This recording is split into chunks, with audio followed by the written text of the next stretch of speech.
하나님의 말씀 로마서 4장 17절에서 25절까지 제가 17절부터 읽어드립니다.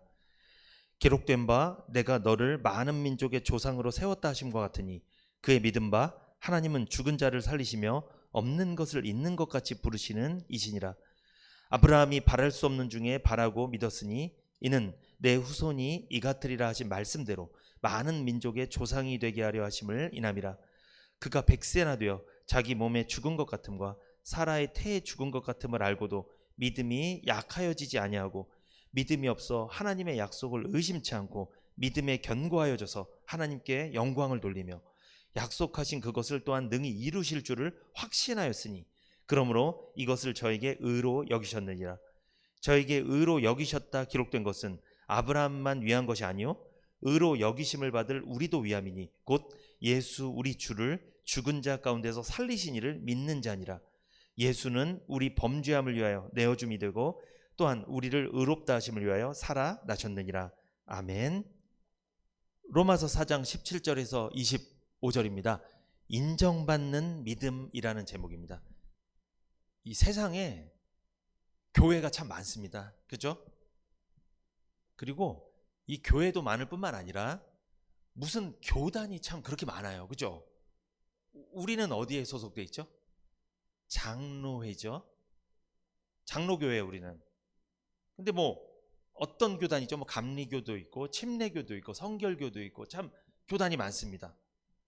그런데 그런 이 정통교회, 기성교회 교단뿐만 아니라 이단들도 참 많습니다. 우리가 잘 아는 이단들 많이 있죠. 모든 사람들이 다 믿는다고 그래요. 다 믿음이 있다고 이야기합니다. 자신들의 믿음이 바른 믿음이라고 주장합니다.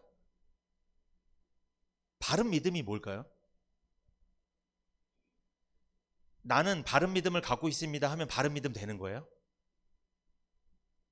아니면 누군가가 딱 봤어. 아, 저 사람 바른 믿음이 있다. 그럼 바른 믿음 되는 거예요? 아니죠. 우리의 믿음을 평가할 수 있는 분은 누구밖에 없죠? 하나님이세요. 바른 믿음은요, 하나님께서 인정하시는 믿음이에요. 사람들에게 아무리 인정받아도 하나님께 인정받지 못하면 바른 믿음이 아닙니다. 오늘 본문에 보면 아브라함이라는 사람이 등장하는데 하나님은 그 아브라함의 믿음을 인정해 주셨어요. 아브라함의 믿음은 바른 믿음이었습니다. 하나님께 인정받는 믿음이었어요. 오늘 설교 제목이 인정받는 믿음이죠. 그렇다면 인정받는 믿음이 어떤 믿음인지 오늘 세 가지만 좀 살펴보겠습니다. 첫 번째, 오늘 본문 로마서 4장 20절에서 22절을 좀 볼까요?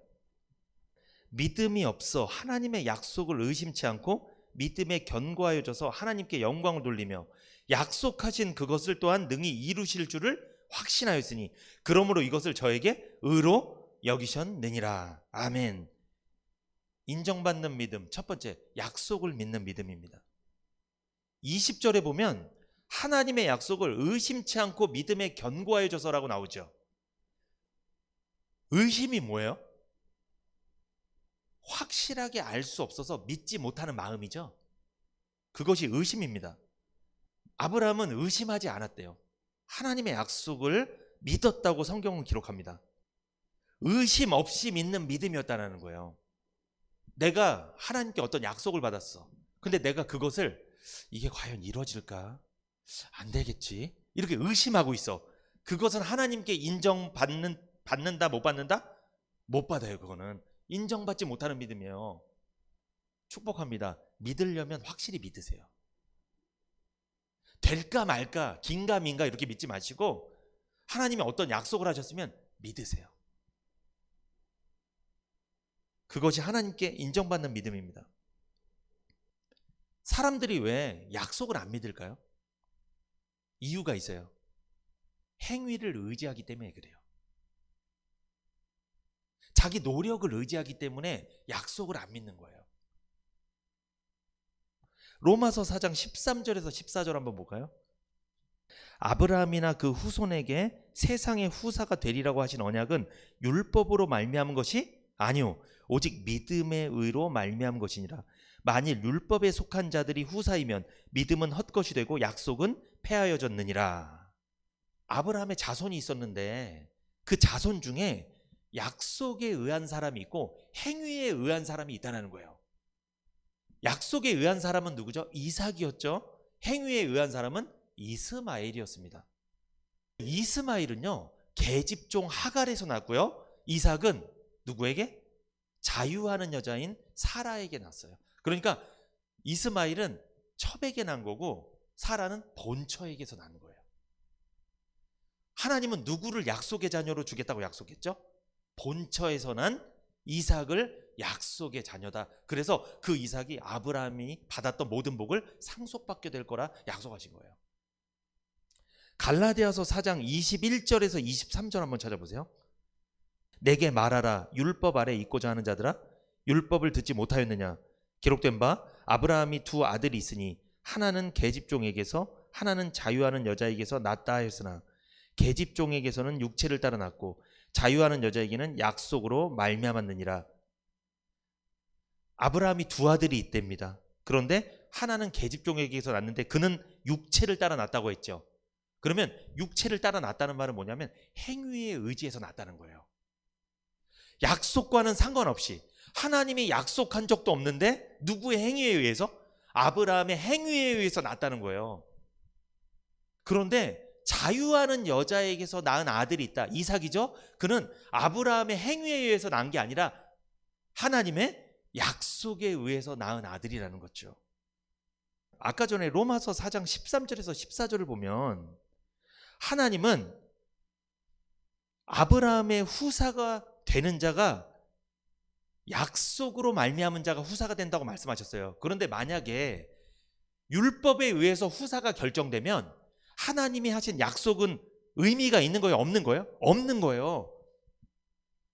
내가 노력하고 내가 행위에 의해서 상속자가 된다면 더 열심히 하는 사람, 1등 하는 사람이 상속자가 되는 거예요.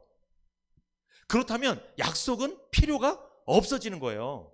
그럼 하나님 말씀이 필요가 없어지는 거예요. 성경이 필요 없어지는 거예요. 행위에 의해서 상속자가 된다면, 더 쉽게 이야기하면 우리가 천국 가는 것이 행위에 의해서 된다면 교회를 다닐 필요가 없어요.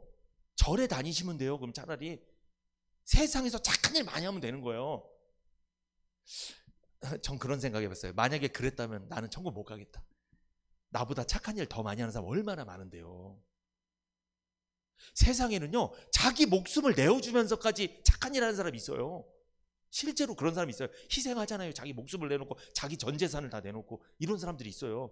저는 그렇게까지는 못하겠거든요.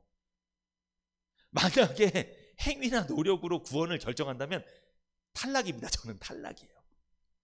참 다행입니다. 하나님께서 약속을 믿으면 천국 보내주시는 게 참 다행이에요. 정말 감사한 일이에요. 저는 착한 일 많이 못할 것 같거든요. 여러분 어떠세요? 만약에 행위로 천국이 결정되고 행위로 후사, 상속자가 결정된다면 약속은 있을 필요가 없다. 그러면 성경책도 지금까지 남아있을 필요가 없을 것이고 우리가 교회를 다닐 필요가 없을 것이고 이렇게 예배 드릴 필요가 없을 것이고 만약에 행위로 구원이 결정된다면 치열할 겁니다. 그죠? 엄청나게 치열할 거예요. 아마 등수에 들지도 못할 거예요. 여전히 우리가 성경을 읽고 있고 약속을 보고 있는 거 보니까 행위로 상속이 결정되는 게 아니라는 걸 알 수가 있다는 거예요. 여전히 우리는 약속을 선포하고 약속을 믿고 있잖아요. 갈라디아서 4장 28절에서 31절 같이 한번 읽어보겠습니다. 형제들아 너희는 이삭과 같이 약속의 자녀라. 여기 보세요. 형제들아는 어떤 형제? 이런 무슨 친형제를 말하는 게 아니고 구원받은 형제들아. 예수님을 믿는 믿음으로 구원받은 형제들아. 복음을 듣고 믿음으로 구원받은 형제들아. 여러분과 저는 형제인 줄 믿습니다. 형제들아 너희는 이삭과 같이 약속의 자녀라. 29절에 그러나 그때 육체를 따라 난 자가 성령을 따라 난 자를 핍박한 것 같이 이제도 그러하도다. 이스마엘은 이삭을 핍박하게 돼 있고, 성경에 보면요, 이스마엘이 이삭을 막 괴롭혀요. 막 조롱해. 그런 장면이 나옵니다. 이삭이 아브람 100세 때 낳았잖아요. 이스마엘은 86세 때 낳았어요. 그러면 이삭이랑 이스마엘은 몇 살 차이 나는 거예요? 14살이 차이 나는 거예요. 나이 차가 좀 많이 나요. 그러니까 이삭이 태어났을 때 이스마엘은 벌써 중학생 정도 되는 거예요. 그러니까 동생 괴롭혀, 안 괴롭혀요? 우리도 보면, 예전에 보면 첫째가 둘째 막 꼬집어 막. 그런 거 본 적 있으세요? 막 꼬집고 막 부모 없을 때 막 때리고 막 괴롭히고 막 부모 사랑 독차지하는 것 같으니까 동생. 아, 착한 첫째만 두셨나 보다 다. 이스마엘이 적잖이 이삭을 괴롭혔어요. 막 조롱했어요. 그래서 어느 날 사라가 그걸 보니까 화가 나는 거예요. 막. 그래서 결국 사라도 아브라함에게 이야기합니다. 내쫓아야 되겠다고. 근데 결국 하나님도 뭐라고 해요? 사라가 했던 말대로 그대로 하라고 아브라함한테 이야기해요. 내쫓아 버립니다. 이스마엘은 상속을 못 받는 사람이에요. 내쫓는 거예요, 그냥. 갈라디아서 4장 30절. 그러나 성경이 무엇을 말하느냐? 계집종과 그 아들을 내어 쫓으라. 계집종의 아들이 자유하는 여자의 아들로 더불어 유업을 얻지 못하리라 하였느니라. 그러니까 계집종의 아들은 자유하는 여자의 아들을 막 괴롭혀. 우리로 적용해 보면 교회 안에서도요, 누가 괴롭힐까요? 구원받은 사람과 아직 구원을 못 받은 사람, 누가 누구를 괴롭힐까요? 아직 구원을 못 받은 사람이 구원받은 사람을 괴롭힐 가능성이 높습니다. 그러면 어떻게 해야 될까요? 그 사람에게 빨리 복음을 전하고 소개해줘서 그 사람도 약속의 자녀가 되게 해줘야 돼요. 족보 안에 들어오게 해줘야 돼요. 이걸 안 해주면 평생 괴롭히는 거예요, 계속 그게. 그런데 더 심각한 거, 나랑 가장 가까이 있는 사람이 자꾸 괴롭혀봐요. 이렇게 막 계속 평생을 그렇게 계속 괴롭힌다고 생각해보세요. 쉬운 일이 아닙니다. 이게. 이스마엘은요, 멀리 있지 않아요. 가족이에요, 가족. 이삭이랑 같이 살았다니까요, 한 집에서. 교회에서 같이 예배 드렸다니까요. 직장에서 같이 직장 생활하고요, 학교에서 같이 공부해요. 이스마엘은 어디든지 있어요. 내가 구원받았다면 아마 나를 곱게 보진 않는다는 거예요. 그 이스마엘들이 다 있어요. 갈라디아서 4장 31절. 그런즉 형제들아, 우리는 계집종의 자녀가 아니요 자유하는 여자의 자녀니라. 한마디로 우리는 사라를 통해 낳은 약속의 자녀 이삭, 그 이삭과 같이 우리는 이삭의 믿음의 후손들이다. 왜? 우리도 이삭과 같이 복음을 듣고 믿음으로 구원받았으니까, 약속을 믿었으니까. 우리는 행위가 아니라 하나님의 성경 약속, 이 말씀을 믿고 구원받았으니까 우리도 약속의 자녀다. 이삭과 같은 계열이다. 이삭과 같은 족보다. 자부심 가지시기를 바랍니다. 자부심 가지세요. 나는 우리 아버지가 대기업 회장이야. 그거 너무 부러워하지 마시고, 나는 이삭의 후손이야. 난 약속의 자녀야. 이거 자부심 가지시기를 축복합니다. 아무리 이 세상에서 명예가 있고 권세가 있고 돈이 많은 사람 자녀면 뭐 하겠습니까? 약속의 자녀가 되지 못하면 이스마엘이에요. 그럼 쫓겨나는 거예요. 어디서 쫓겨나죠, 그 사람은? 이 세상에서는 쫓겨나지 않죠. 잘 살죠. 어디서? 천국 문턱에서 쫓겨나는 거예요. 못 들어가는 거예요, 천국에. 그 아브라함이 계신 믿음의 조상들이 살고 있는 그 새하늘과 새 땅에 못 들어가는 거예요. 창세기 21장 9절에서 12절 시작. 사라가 본즉 아브라함의 아들 애굽 여인 하갈의 소생이 이삭을 희롱하는지라. 그가 아브라함에게 이르되 이 여종과 그 아들을 내어 쫓으라. 이 종의 아들은 내 아들 이삭과 함께 기업을 얻지 못하리라 하매, 아브라함이 그 아들을 위하여 그 일이 깊이 근심이 되었더니 하나님이 아브라함에게 이르시되 내 아이나 내 여종을 위하여 근심치 말고 사라가 내게 이른 말을 다 들으라. 이삭에게서 나는 자라야 내 씨라 칭할 거짐이니라. 아멘. 아브라함은 좀 고민했죠. 이스마엘이랑 그래도 14년을 살았잖아요. 얼마나 사랑했겠어. 자식도 없는 상황에서 처음으로 낳은 자식인데. 사랑했지만 하나님은 뭐라고 해요? 내어 쫓으라. 네가 사랑하는 자식이지만 그 자식은 약속의 자녀가 아니다. 너의 상속을 받지 못할 자녀다. 너랑 같이 살아도 상속을 어차피 못 받아. 그러니까 내보내라. 이삭만이 너의 씨가 될 것이다. 너의 상속자가 될 것이다. 그가 너를 잊게 될 것이다.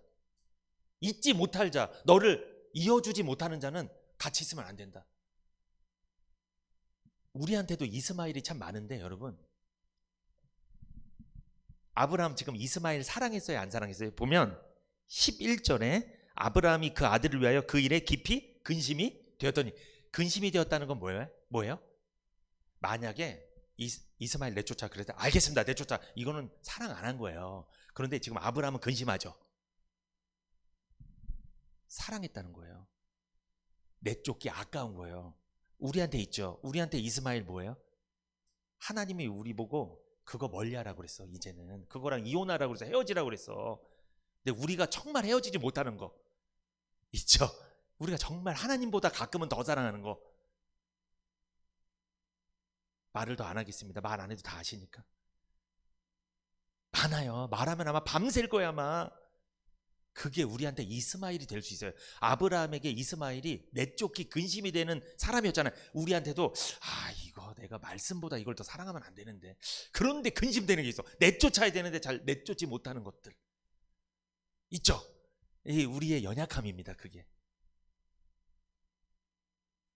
하나님 앞에 기도하셔야 돼요. 하나님, 제가 하나님보다 더 사랑하는 게 솔직히 있습니다. 제 안에도 이스마엘이 있습니다.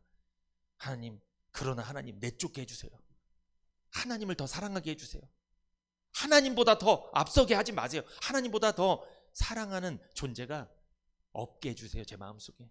우리 항상 기도해야 됩니다. 이걸 기도해야 돼요.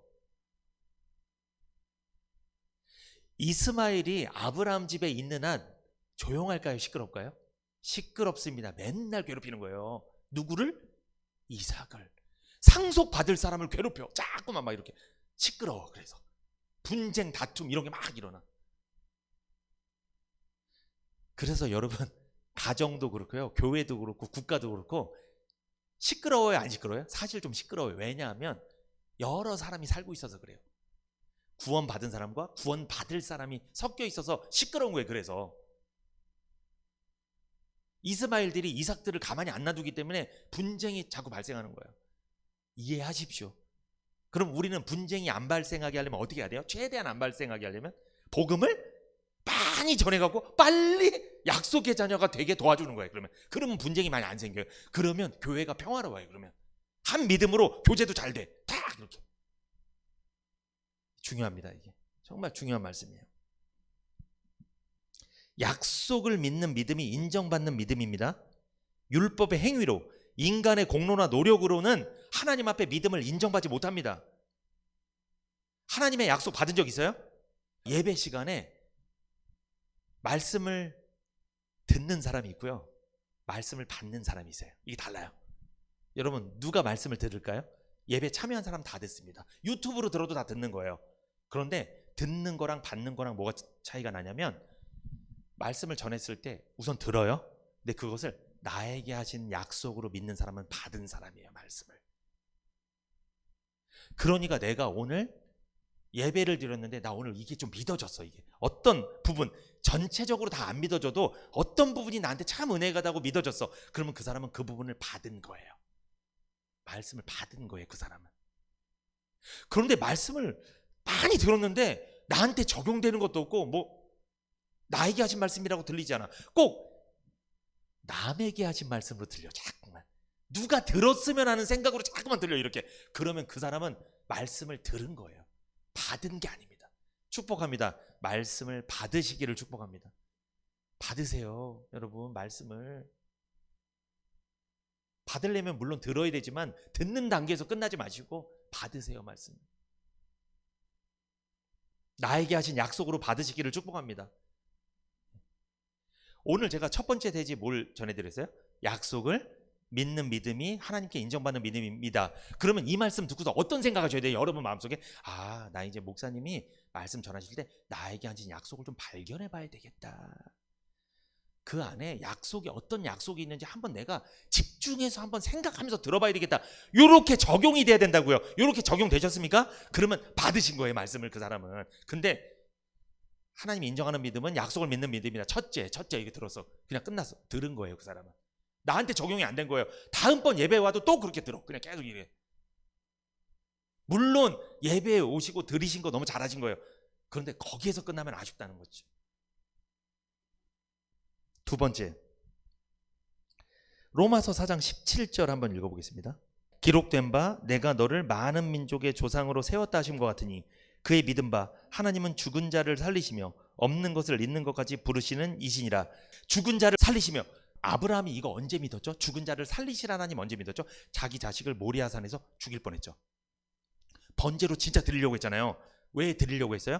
설마 죽여도 하나님 어떡하신다? 살려주실 거 믿었어요. 왜 믿었을까요? 자기 부인이 몸이 죽었는데 경수가 끊겼어요. 아기를 못 낳아요. 죽었는데도 거기서 생명이 살아났잖아요. 이삭을 낳았잖아요. 그걸 경험하고 나 보니까 하나님은 죽은 자를 살리신다. 우리 부인 몸이 죽었는데도 아기를 낳은 것처럼 죽은 자도 살리신 하나님이다. 우리 생사복의 모든 주권은 누구한테 있다? 하나님께 있다. 죽어도 살리시고 살아있어도 죽일 수 있는 분이 하나님이시다. 아브라함은 두 번째, 하나님의 주권을 믿는 믿음이 인정받는 믿음이에요. 주권을 믿어야 돼. 주권을. 한 명의 자식도 없었던 아브라함을 많은 민족의 조상으로 세우시는 분도 하나님이시고, 그리고 죽었던 몸에서 이삭이라는 귀한 자녀를 잉태하게 하신 것도 하나님이시고, 죽은 자를 살려주시는 분도 하나님이심을 아브라함은 믿었다는 거예요. 그러니까 자식을 데리고 그 산에 가서 진짜 죽이려고 한 거죠. 주권을 믿는 믿음을 가지시기를 축복합니다. 여러분, 살고 죽는 건 하나님께 달려 있습니다. 먹고 사는 문제도 하나님께 달려 있어요. 우리 자녀들이 행복하고 불행한 문제도 누구한테 달려 있다? 하나님께 달려 있음을 믿으시기 바랍니다. 우리 교회가 부흥하는 것도 누구한테 달려 있다? 하나님께 달려 있는 거예요. 주권 믿으세요. 하나님 주권. 생사와 복의 모든 주도권은 하나님께 있습니다. 우리 구원 받았잖아요. 구원은 누구한테 달려 있어요? 하나님의 주권에 있습니다. 그러므로 아직 구원의 확신이 없는 분들을 우리가 비판하지 말아야 될 이유는 뭐냐? 주권이 하나님께 있기 때문에 그 사람 비난하면 안 돼요. 아직 때가 안 된 거예요, 여러분. 때가 안 된 사람한테 비난하면 안 되죠. 때 되면 구원받을 건데. 격려해주고 위로해주고 더 용기를 북돋아 줘야죠. 옆에서 계속 말씀도 들려주시고. 구원은 하나님께 달려 있습니다. 왜? 구원은 선물이기 때문에 그래요. 인간의 의지에 달려 있는 게 아닙니다. 만약에 구원이 인간의 의지에 달려 있었다면 구원은 선물이 될 수 없는 거예요. 그거는 상이 돼야 돼. 상. 그런데 여러분, 우리가 구원받고 나서, 구원은 인간의 의지와 상관없습니다. 하나님이 일방적인 선물이에요. 받았어, 선물을. 그럼 내가 너무 감사해. 그럼 우리 이제 의지 있어야 될까요? 의지 없어야 될까요? 있어야 됩니다. 더 예배드리고, 더 헌신하고, 더 말씀 읽고, 더 묵상하고, 더 적용하고, 노력을 해야 돼요. 그 다음에 우리가 상급을 받는 건 의지가 필요해요. 그래서 의지가 없는 사람은 하늘나라에서 상급 많이 못 받아요. 의지가 있어야 돼요. 의지가. 주님을 위해 살고자 하는 어떤 분명한 의지가 있어요. 그러나 그걸로 구원받는다는 건 아니에요. 그런데 구원을 받으면 의지가 생깁니다. 왜? 그분을 위해 살고 싶은 마음이 좀 들어요. 마음속에. 누가 시켜서 하는 게 아니고. 선물을 받았더니 고마우니까 뭘 보답하고 싶은 거예요. 뭔가 조금이라도. 그래서 우리 이렇게 예배 드리는 거 아니에요? 이 예배가 의무가 아니고요. 구원해 주신 게 너무나 감사하니까 우리 말씀 듣고 싶은 거잖아요. 너무나 예배를 잘 드리고 계신 거예요. 그러니까.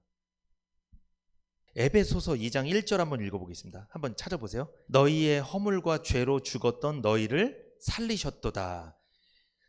저는 이 말씀 보면서 어느 부분에서 참 은혜를 많이 받냐 하면 살리셨도다. 이 단어가 너무나 은혜로워요. 살리셨도다. 살리셨다는 건 우리가 어떤 상태였다는 거예요? 죽었었다는 상태라는 거죠. 우린 죽었습니다. 죽어 있었어요.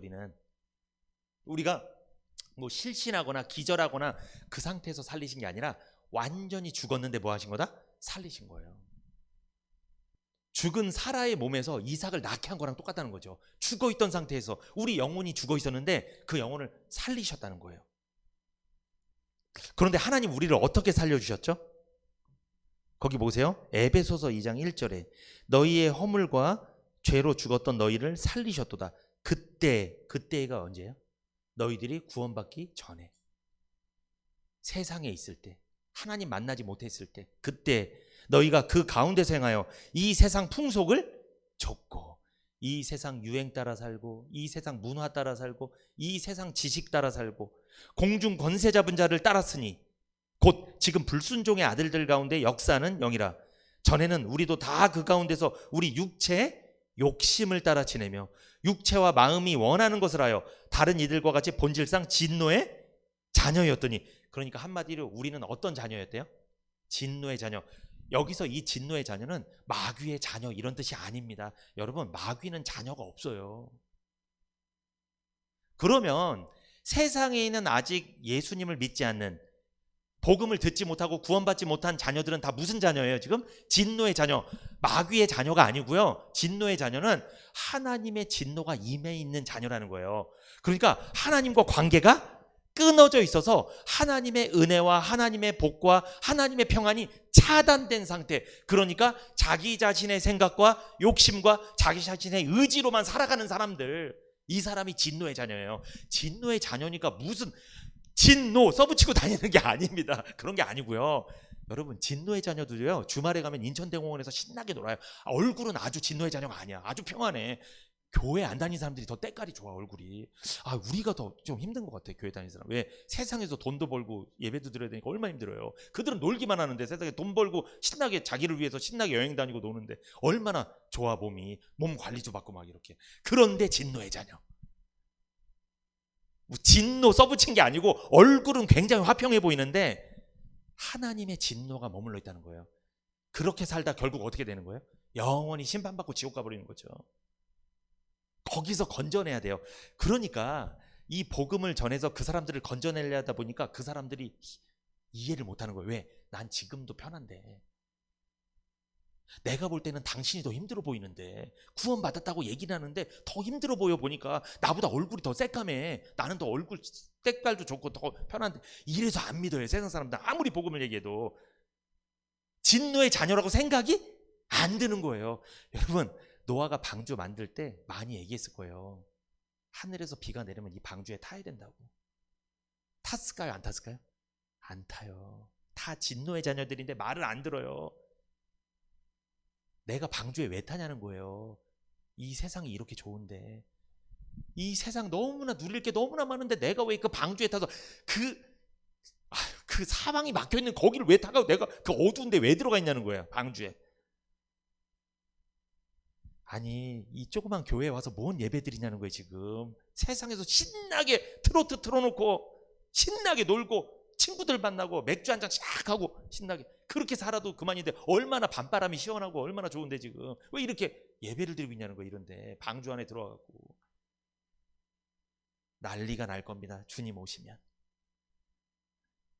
그때는 밖에서 살려달라고 아마 성경책 들고 올 거예요. 막 나 믿는다고. 소용없습니다. 그때 방주 문이 닫히면 끝나는 거예요. 못 열어요. 왜? 방주 문을 왜 못 열까요? 방주 문은요, 누가 열고 닫을까요? 성경에 보면 하나님이 여시고 하나님 닫아요. 인간이 못 닫아요. 그건 닫을 수 있는 구조가 아니에요. 하나님이 열고 들어가 팍 닫아버려. 두드려도 안 돼요. 그때는 안 됩니다. 지금 이렇게 예배드리고 말씀 듣는 우리를 무시했던 사람들, 조롱했던 사람들 다 휩쓸려 갈 겁니다. 나중에 다 그냥 주님 오시면 다 휩쓸려 갈 거예요. 불쌍하잖아요. 그 중에 내 가족이 있으면 너무나 비참한 거죠. 나는 방주에 탑승했는데 내 가족은 밖에 있어. 문을 두드려 열어달라고 못 열어. 근데 왜? 하나님이 열고 닫는 분이 하나님이시니까. 구원은 하나님이 결정하는 거예요. 주권은 하나님한테 있는 거예요. 방주 문은 누가 연다? 하나님이 열고 하나님 닫는 거예요. 주권은 우리한테 없어요. 그러니까 지금 방주문 열려 있습니다. 지금 열려 있어요. 은혜의 시대예요. 지금 복음 전해야 돼요. 살려야 돼요. 지금 시간이 없습니다. 언제 오실지 몰라요. 주님. 하나님은 우리가 진노의 자녀였음에도 우리를 살려주셨습니다. 그런데 우리를 어떻게 살려주셨죠? 긍휼하심과 사랑하심으로 살려주셨죠. 그러니까 구원이 뭐냐? 하나님의 사랑을 깨닫는 것이 구원이에요. 하나님의 사랑을 경험하는 거예요. 이게 구원이에요. 구원이 뭐냐? 하나님의 은혜를 깨닫고 하나님의 은혜를 경험하는 거예요. 그것이 구원이에요. 하나님은 우리를 은혜로 살려주신 줄 믿습니다. 인간의 노력이나 공로, 행위와 상관없이 하나님의 은혜는 거저 주시는 것입니다. 자격 없는 자에게 거저 은혜로 우리를 구원해 주신 거예요. 그러므로 은혜로 구원받았으니까, 선물 받았으니까 우리는 교만할 수 있을까요? 겸손할까요? 겸손해야 돼요. 그래서 나 구원받았는데 맨날 교만해. 생각해 봐야 돼요. 이 사람은 어떤 구원을 받았는지 생각해 봐야 돼요. 의인이 두 종류가 있어요. 의인이. 자기 의로 의인이 된 사람이 있어요. 자기 열심과 노력과 자기 봉사, 헌신, 자기가 신앙생활한 정도로 의인이 된 사람이 있어요. 그 사람은 겸손할까요? 교만할까요? 교만합니다. 자랑해요. 항상 자랑하는데 그거 인정 안 해주면 금방 시험 들어요. 그 사람은. 그런데 자기 의가 아니라 하나님의 의로, 예수님의 의로 선물을 받아서 구원받은 사람은 겸손하기 때문에 자랑할까요? 안 할까요? 안 합니다. 내게 아니라 하나님 걸 받아서 구원을 받았기 때문에 자랑할 게 없어요. 내 자랑이 없어요. 그 사람은. 그러니까 내 자랑이 없기 때문에 교회에서 누군가 나를 인정해 주지 않아도 시험 든다 안 든다? 안 들어요. 내게 아니었다니까요. 이게 헌신을 내 힘으로 한 게 아니었어요. 하나님이 구원을 선물로 주셔서 감사해서 했던 거예요. 그러니까 누가 안 알아줘도 괜찮다는 거예요. 괜찮다는 거예요. 이런 믿음이 되었으면 좋겠습니다, 여러분. 그런데 우리가 하나님의 은혜로 구원받고 나서 신앙생활 좀 오래 하면 나중에 슬슬 자기의가 올라가. 옛날 버릇이 나와, 그게. 그래서 뭔가 자꾸 자랑하려고 그래. 자기가 어떻게 하려고 그러고. 이러다가 시험 드는 거예요. 그래서 구원을 안 받은 게 아니라 받았는데도 시험 들 수도 있어요. 그건 본인의 신앙이 뭔가 잘못된 거예요. 지금 노선을 바로 잡으셔야 돼. 궤도를 수정하셔야 돼. 그 사람은. 그러니까 말씀을 들어야죠. 계속 이렇게. 구원은 선물입니다. 자랑할 게 없습니다. 그런데 자랑할 건 있어요. 누구를 자랑해야 돼요? 내 자랑하지 말고, 내가 어찌어찌해서 구원받았다 이거 자랑하지 말고 하나님을 자랑해야죠. 말씀을 자랑해야죠. 교회를 자랑하고 복음을 자랑하고. 자랑해야 될 줄 믿습니다. 주님을 자랑하세요. 그건 괜찮아요. 내가 은혜로 구원받은 건 자랑하세요. 그거는. 그런데 내 자기의 이런 건 자랑하면 안 돼요. 성도는 하나님의 은혜로 구원 얻은 사람이에요. 그래서 구원받았다, 이게 무슨 뜻이에요? 구원받았다? 구원을 얻었다. 여러분, 그래서 구원을 전 얻었습니다, 이 표현이 아주 좋은 표현이에요. 얻었다. 얻었다 뭐예요? 내게 아니었다는 거예요. 얻은 거예요. 구원은 하나님 거예요. 하나님 나한테 주신 거예요. 구원을. 내게 아니었던 거예요. 그거는 하나님 거로 준 거예요. 그럼 감사해야죠. 내가 하나님한테 맡겨놓은 거 내가 찾아온 게 아니라고요. 구원 맡겨두신 분 있어요? 맡겨뒀다가 때가 돼서 찾아온 거예요? 아니에요. 무슨 전당포도 아니고. 하나님이 안 줄 수도 있었던 거예요. 주권이라니까요. 나에게 구원을 안 줄 수도 있었던 거예요. 그런데 주셨죠? 감사하시기 바랍니다. 이게 기적이에요. 이게 안 줄 수도 있는데 준 거라니까요. 지금 안 준 사람도 많아요. 아직. 진노의 자녀가 하나님의 사랑받는 자녀로 바뀌는 것이 구원이죠. 성도는 구원을 선물 받은 사람입니다. 구원을 얻은 사람이에요. 그래서 에베소서 2장 8절 읽어봅니다. 읽어보세요. 시작. 너희가 그 은혜를 인하여 믿음으로 말미암아 구원을 얻었나니 이것이 너희에게서 난 것이 아니요 하나님의 선물이라. 이것이 너희에게서 난 것이 아니다. 분명히 말합니다. 하나님의 선물이다. 에베소서 2장 9절 한번 읽어보겠습니다. 시작. 행위에서 난 것이 아니니 이는 누구든지 자랑치 못하게 함이니라. 행위로 구원받았다면 자랑할 거니까. 여러분, 우리 선물 받은 거 자랑할까요? 상 받았을 때 자랑할까요? 상 받았을 때 자랑해요. 왜? 내가 행위로 노력했으니까 자랑하는 거예요. 구원은 그렇게 자랑하는 게 아니라는 거예요. 감사하는 거예요. 선물 받은 사람은 자랑하지 않아요. 감사하지. 고맙습니다. 나 받을 자격이 안 되는데 나한테 주셨네요. 고맙습니다. 구원은 선물입니다. 교회를 다니는 교인 중에 구원 받으려고 노력하는 사람들이 때로는 있습니다. 성도는요, 구원 받은 사람이지 구원 받으려고 노력하는 사람이 아닙니다. 예수님께서 십자가에서 이미 다 이루어 놓으신 은혜를 믿음으로 구원을 얻은 사람이 성도입니다. 구원은 우리 자신에게서 난 게 아니에요. 내 자신의 노력이나 행위나 선행으로 난 것이 아닙니다. 구원은 우리가 했던 행위나 노력이나 선행은 구원의 근거가 될 수 없습니다. 행위나 공로로 구원을 얻은 것이면 교만한 마음으로 자랑을 늘어놓게 될 것입니다. 구원 얻은 사람은 절대 교만할 수 없습니다. 선물 받았기 때문이죠. 감사할 수밖에 없죠. 구원은 하나님께서 우리에게 주신 선물임을 믿고 날마다 감사하시기를 축복합니다. 영생 주셨음을 감사하시기를 축복합니다. 그렇다면 우리도 선물 받았는데 이제 어떻게 해야 돼요? 우리한테 남겨진 일. 나만 선물 받고 끝나는 게 아니라 남도 선물 받게 해야 되겠죠. 나만 예수 믿게 하는 게 아니라 남도 예수 믿게 해줘야 되잖아요. 이것을 전도라고 합니다. 혼자만 선물 독차지하지 마시고 옆에 나눠주세요. 내게 아니잖아요. 내게 아닌데 왜 내 것만 나 혼자만 가지려고 그러세요? 옆에도 같이 나눠주면 좋잖아요. 아니, 내가 이 약을 먹었더니 낫어. 그러면 소개해줘야 돼요? 안 해줘야 돼요? 해줘야죠. 집사님 이 약 먹었더니 괜찮더라. 좋아지더라. 소개해줘야죠. 아니, 약도 소개해주는데 왜 복음을 소개를 안 해주세요? 구원도 소개해주세요. 선물이라고. 솔직히 잘 생각해 보세요. 우리 주변에 구원 못 받은 사람들이 왜 구원을 못 받을까요? 소개해주지 않아서 그래요. 저부터 반성합니다. 적극적으로 전도하지 않아서 그래요. 사실은 우리가 도와주지 않으면 방법이 없습니다. 방법 없어요. 때가 되면 되겠죠, 물론. 그런데 그 때를 우리를 통해서 찾으신다는 거예요. 하나님은 우리가 복음을 전해 그 때가 찾아진다니까요. 아무것도 안 하면 아무것도 안 일어나요. 하나님이 은혜 주실 자를 은혜 주시고 은혜 안 주실 자는 안 주시고, 이거 믿어야 돼요. 하나님 주권 믿어야 돼요. 이게 인정받는 믿음이에요. 로마서 9장 10절에서 14절 시작. 이뿐 아니라 또한 리브가가 우리 조상 이삭 한 사람으로 말미암아 잉태하였는데 그 자식들이 아직 나지도 아니하고 무슨 선이나 악을 행하지 아니한 때에 택하심을 따라 하나님의 뜻이 행위로 말미암지 않고 오직 부르시는 이에게로 말미암아 서게 하려 하사 리브가에게 이르시되 큰 자가 어린 자를 섬기리라 하셨나니 기록된 바 내가 야곱은 사랑하고 에서는 미워하였다 하심과 같으니라. 그런즉 우리가 무슨 말하리요? 하나님께 불의가 있느냐? 그럴 수 없느니라.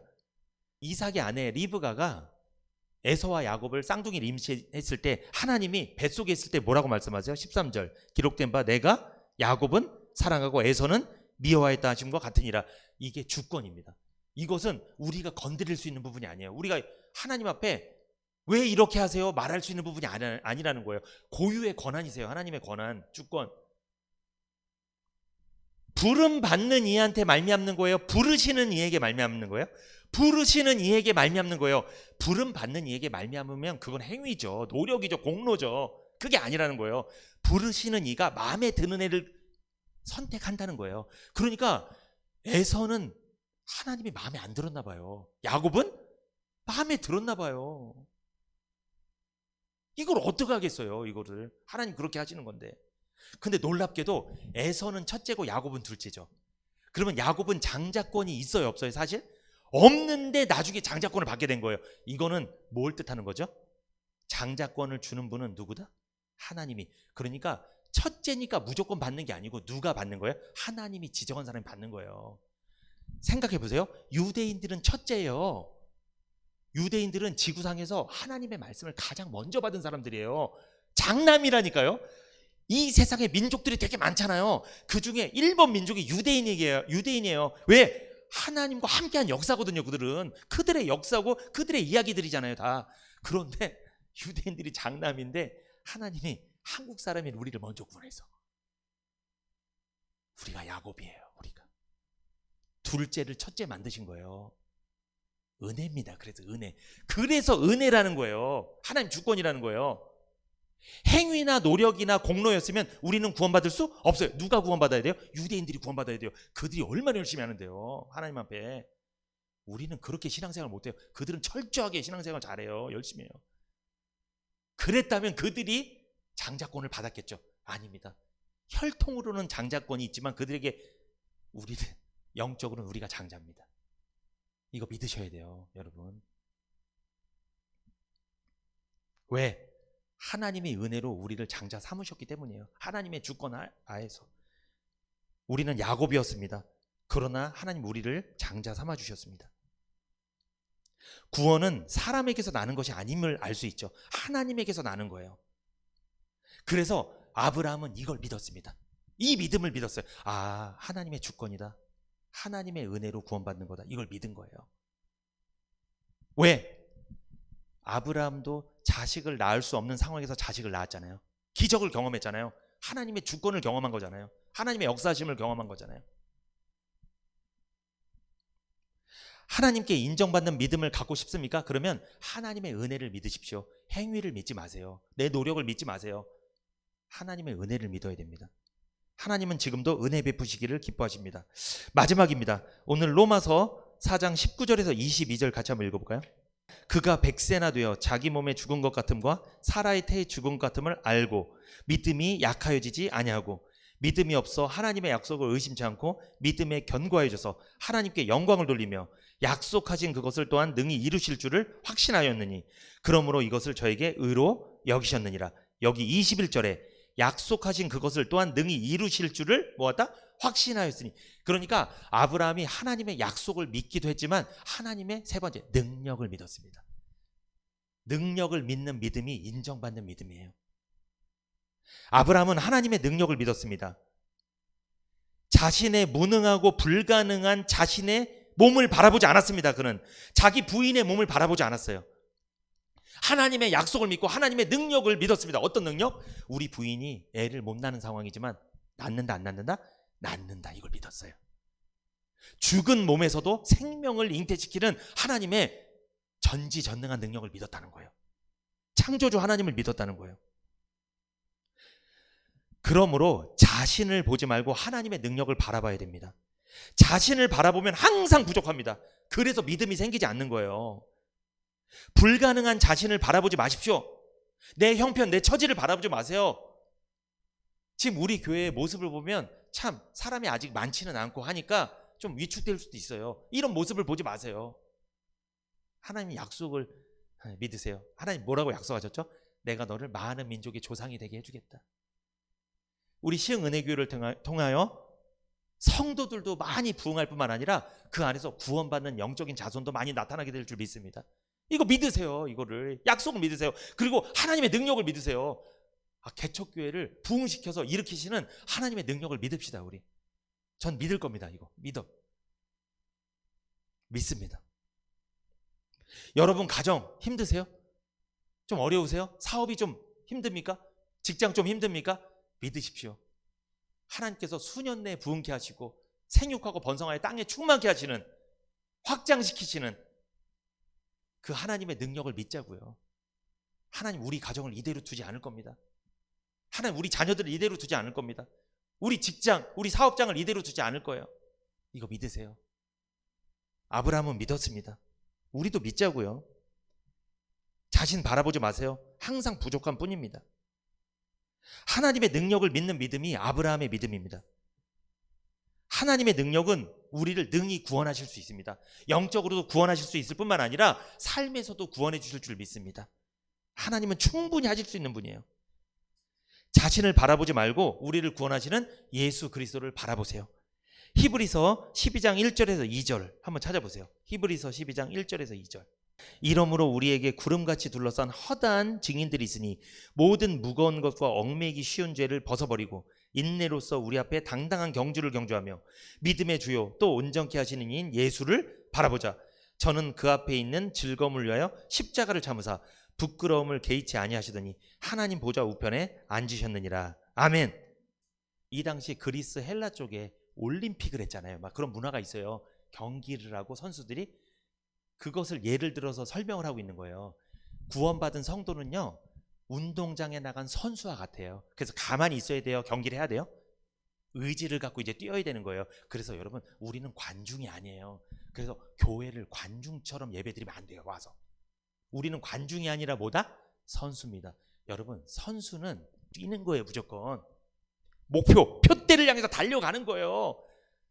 그러니까 우리는 비판하고 판단하고 하는 입장이 아니고 지금 경기에 나선 거라니까. 지금 출발이 된 거예요. 구원받은 사람은 출발선에서 출발 딱 된 거예요. 구원받을 때. 그러면 이제 어떻게 해야 된다? 달려야 된다. 근데 달릴 때 누구를 바라보고 달려라? 믿음의 주요 온전케 하시는 이인 예수를 바라보면서 달려가야 됩니다. 사람들 바라보면 안 돼요. 옆에서 누가 무슨 소리 하는 거 이런 거 듣고 달려가는 게 아니에요. 우리가 그랬다가는 경기를 못 합니다. 경기 망치는 거예요. 그러면 경기하실 때 여러분 감독한테 따지면 안 됩니다. 경기라는데 여러분 우리 감독이 누구예요? 그럼 감독이 하나님이시잖아. 하나님이 감독하는데 하나님한테 이 경기 나 못하겠다고 막 포기해. 그렇다고 감독이 선수 포기하게 할까요? 끝까지 뛰게 할까요? 끝까지 뛰게 하는 거예요. 어차피 뛰게 할 거예요. 감독은. 왜? 감독은 그게 목적이니까 끝까지 뛰게 할 거예요. 경기 포기하지 마시고. 근데 언제 포기하고 싶은 생각이 든다? 옆에서 자꾸 무슨 소리 들으면 포기하고 싶은 거예요. 하나님 말씀만 들으세요, 여러분. 예수님만 바라보세요. 약속만 바라보세요. 믿음으로 달려가시기를 축복합니다. 자신을 보지 마세요. 자신을. 경기 뛰고 있는데 나 보고 있으면 내가 자세가 이상한가? 못 뜁니다. 앞만 보고 뛰는 거예요. 무조건 내가 몸이 옷이 이렇게 벗겨졌든 아니든. 자신을 바라보지 마십시오. 자신을 바라보면 약속이 안 믿어지고요. 그러면 목표를 향해 나아갈 수 없는 거예요. 선수로서 경기를 치를 수 없다는 거죠. 아브라함은 자기 자신의 모습을 보지 않았습니다. 부인의 몸을 바라보지 않았어요. 하나님의 약속을 믿었습니다. 하나님의 능력을 믿었습니다. 하나님의 주권을 믿었습니다. 그래서 하나님은 그를 의인이라고 하셨어요. 의인이라고 인정해 줬어요. 그의 믿음을 인정해 줬다는 거예요. 여러분, 내 자신의 모습만 바라보면 구원의 확신을 가질 수 있을까요? 못 가질까요? 못 가져요. 왜냐하면 왜 사람들이 구원의 확신을 못 갖는 이유 중에 중요한 이유가 한 가지가 있어요. 잘 아실 거예요. 뭐냐면 나는 교회를 다니고 예수님 믿고 하나님께서 예수님을 통해 과거의 죄와 미래의 죄를 다 용서해 주셨다고 나 믿었어. 이거 구원 받은 거 맞잖아요. 그런데 세상에 나가보니까 내가 교회에서 모습이랑 세상 모습이랑 똑같아요? 달라요? 달라. 그러니까 변화되지 않는 내 모습을 보니까 내가 구원받았다고 확신해요? 못해요? 못하는 거예요. 이래서 구원의 확신이 없는 거예요. 그 사람은. 자기의 모습을 보면 구원을 못 받아요. 자신의 느낌, 감정, 자기 생각. 아니 저 집사님은 구원받았을 때 울었는데 저분 저렇게 은혜 받고 있는데 나는 저런 적이 없는데 나 구원이 아닌 것 같은데. 항상 기준이 자기 생각으로 판단해. 그렇게 이 사람이 구원의 확신을 못 가져요. 이런 사람은 계속 그런 생각이 맴돌고 있는 사람은. 이런 사람 많습니다. 생각보다. 근데 이런 사람이 교회를 다니지 않는 사람이 아니에요. 교회를 다니고 예수도 믿는데 죄를 용서해 주셨다는 것도 믿는데 변화되지 않는 내 모습을 보니까 절망하는 거예요. 난 안 될 것 같은 거예요. 이런 나를 하나님이 구원 안 해줄 것 같은 거예요. 자기 자신 모습 바라보지 마십시오. 그러면 그 사람은 지금 약속을 믿는 거예요? 자기를 바라보는 거예요? 그래서 구원을 못 받은 거예요. 그가 약속을 안 믿어서 그래요. 여러분 약속 믿으십니까? 여러분 하나님은 우리를 약속대로 이끌어 주시는 거예요? 우리의 모습대로 이끌어 주시는 거예요? 약속대로. 설사 우리가 참 이렇게 하나님 보시기에 부끄러운 모습이 있을지라도 하나님의 약속을 믿었다면 구원받은 게 맞습니다. 여러분. 그런데 구원받았어.